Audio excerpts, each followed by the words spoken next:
नमस्कार। BA प्रथम वर्ष विषय हमारा हिंदी का शिक्षण शास्त्र और आज हम शुरू करने जा रहे हैं हमारी इकाई 4। इसके अंतर्गत हिंदी शिक्षण की जो विभिन्न विधाएं हैं, हिंदी शिक्षण की विभिन्न विधाओं के बारे में हम लोग चर्चा करेंगे।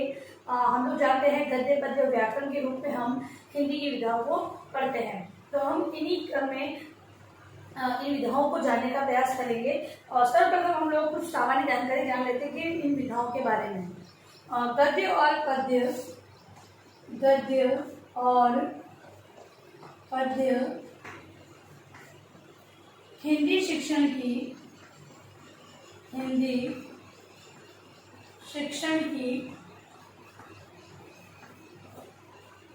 प्रमुख विधाएं मानी जाती है।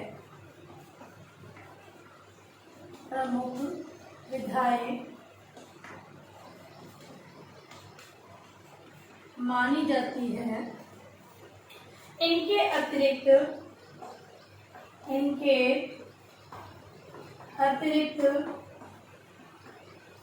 व्याकरण भी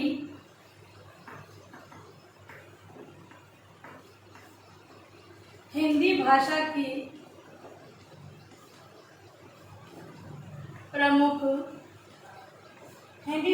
प्रमुख विधा है।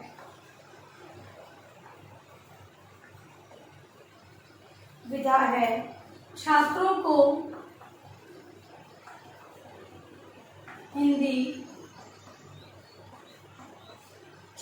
को हिंदी भाषा का ज्ञान प्रदान करने के लिए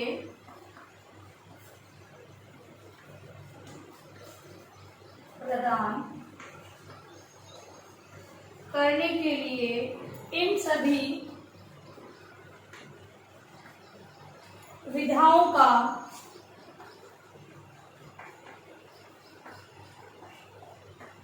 व्यापक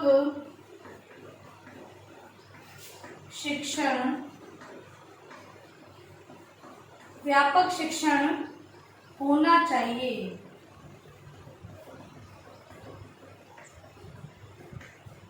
जो विद्यार्थी है उन्हें हिंदी भाषा का यदि ज्ञान प्रदान करना है तो इन विधाओं का ज्ञान उन्हें अवश्य रूप से होना चाहिए।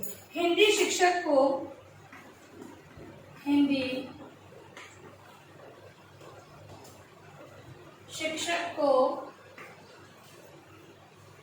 विधाओं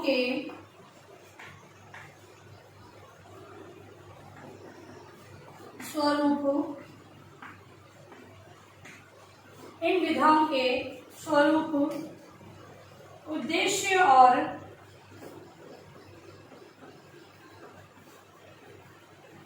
शिक्षण विधियों का ज्ञान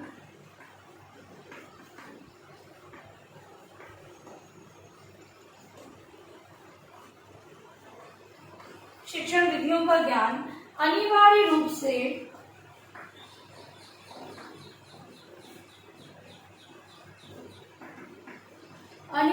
से प्राप्त करना चाहिए।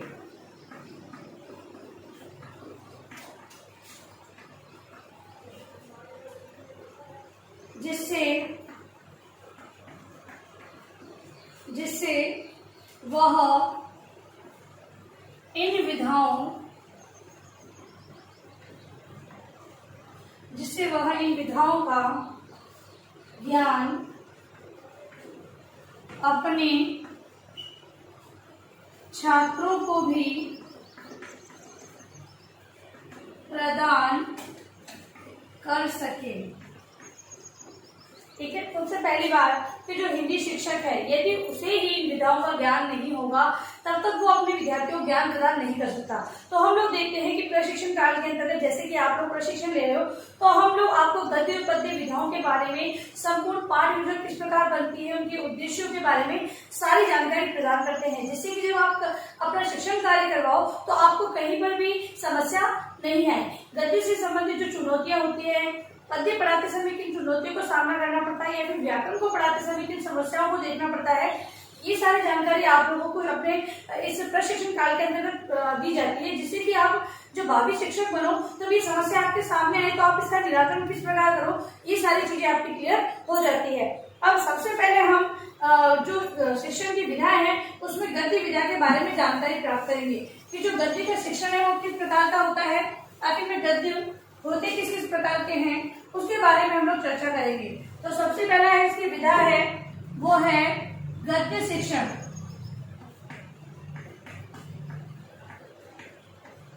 गद्य शिक्षण, गद्य शिक्षण है वो, अब गद्य के अंतर्गत क्या क्या चीज होती है उसके बारे में हम लोग सामान्य जानकारी प्राप्त कर लेते हैं। तो गद्य में विचारों का आदान प्रदान होता है। गद्य विधा है उसके अंतर्गत किसी भी जो कृतियां होती है उनके अंतर्गत लेखक है वो अपने विचारों का आदान प्रदान गद्य के माध्यम से करता है। यहाँ तक कि हम भी अपनी कोई बात होती है तो गद्य के माध्यम से, क्योंकि केवल शब्दों के माध्यम से आप लोग अपने भावों को व्यक्त नहीं कर सकते या फिर कोई चीज को गाकर हम लोग नहीं बताएंगे, हम गद्य के माध्यम से अपने विचारों का आदान प्रदान करते हैं। अगला है सृजनात्मक शक्ति का विकास। सृजनात्मक शक्ति का विकास, गद्य के माध्यम से बालकों की सृजनात्मक शक्ति का विकास होता है। इसके अलावा लेखक स्वतंत्र होता है, सावधान तथा सचेत रहता है, सावधान तथा सचेत रहता है। गद्य शिक्षण के अंतर्गत लेखक है वो स्वतंत्र रूप से अपने विचारों या फिर अपने भावों को अभिव्यक्त करता है तथा वो सावधान और सचेत रहेगा कि स्वतंत्र रूप में उसे किस प्रकार के भावों को समावेश करना है। ये स्वतंत्रता के साथ साथ तो सावधानी भी रखनी होती है, कहीं पर कहीं गलत प्रकार से अगर कोई प्रस्तुतिकरण दे देता है तो वहां पर समस्या खड़ी हो सकती है, इस हेतु वह सावधान और सचेत भी रहता है। इसके अलावा कहानी, निबंध, लेख, नाटक, कहानी, निबंध, लेख, नाटक, उपन्यास आदि गद्य की रचनाएं हैं, आदि ये गद्य की रचनाएं हैं। और है ज्ञान की प्राप्ति, ज्ञान की द्रुत गति के कारण साहित्य गद्य भाग गत्यात्मक है। ज्ञान की द्रुत गति, ठीक है, के कारण, क्योंकि हम द्रुत गति के कारण ही जो गद्य का जो भाग है वो गत्यात्मक यानी गति को लिए हुए होता है। हम लोग देखते हैं कहानी या नाटक अगर प्रस्तुतिकरण किया जाता है तो वहां पर मतलब कि नाटक का जो प्रस्तुतिकरण कई भागों में होता है और गति लिए होता है, पहले कुछ और बताया जाता है इसके आगे क्या होगा, इस प्रकार से वहां पर गति गत्यात्मकता को देखा जाता है। इसके अलावा कम समय में अधिक ज्ञान, कम समय में अधिक ज्ञान, गद्य विधा के अंतर्गत कम समय में लेखक है वो अपनी ज्यादा बातों को प्रस्तुत करता है, इसलिए कम समय में अधिक ज्ञान प्राप्त करने के लिए गद्य को विशेष माना जाता है। फिर है लेखन की कसौटियां, लेखन की कसौटियां, लेखन है वो किस प्रकार किया जाना है, उन लेखन की कसौटियों के आधार पर ही गद्य का लेखन कार्य किया जाता है। इसके अलावा कविता में लेखक की भाषा संबंधी भूलों की उपेक्षा की जाती है, लेकिन गद्य में व्याकरणिक भूलें अक्षम्य होती है।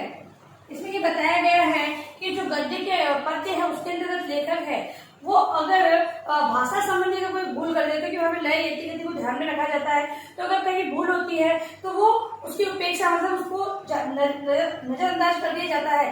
लेकिन अगर गद्य के अंदर ऐसी कोई प्रॉब्लम आती है तो वहां पर वो अक्षम्य मानी जाती है, मतलब क्षमा करने योग्य नहीं होती, क्योंकि गद्य के अंतर्गत विचारों को अर्थ ग्रहण के आधार पर ग्रहण किया जाता है और वहां पर उसमें गद्य को लय और यति गति के सब पढ़ने के भावों को ग्रहण किया जाता है, यहाँ पर अर्थ को ग्रहण करने की बात की जाती है इस हेतु।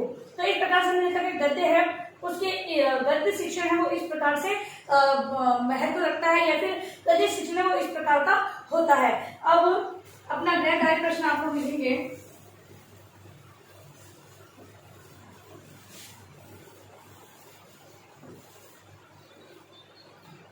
गृह कार्य प्रश्न में आप लिखें गद्य शिक्षण क्या है। गद्य शिक्षण क्या है, मतलब गद्य को क्या पढ़ाना है, उसमें किस तरह से जो शिक्षण में जो काम दिया होता है वो किस प्रकार का दिया होता है, वो सारी चीजें आपको इसके अंतर्गत देखनी है। और अंत में इस महामारी के दौर में कम से कम आवश्यक कार्य होने पर घर से बाहर निकल कर 3 बातों का विशेष ध्यान रखें। मास्क लगाएं, सोशल डिस्टेंस बनाएं और हाथों को बार बार सैनिटाइज करते हैं। सुरक्षित रहें, सभी का ध्यान रखें। धन्यवाद।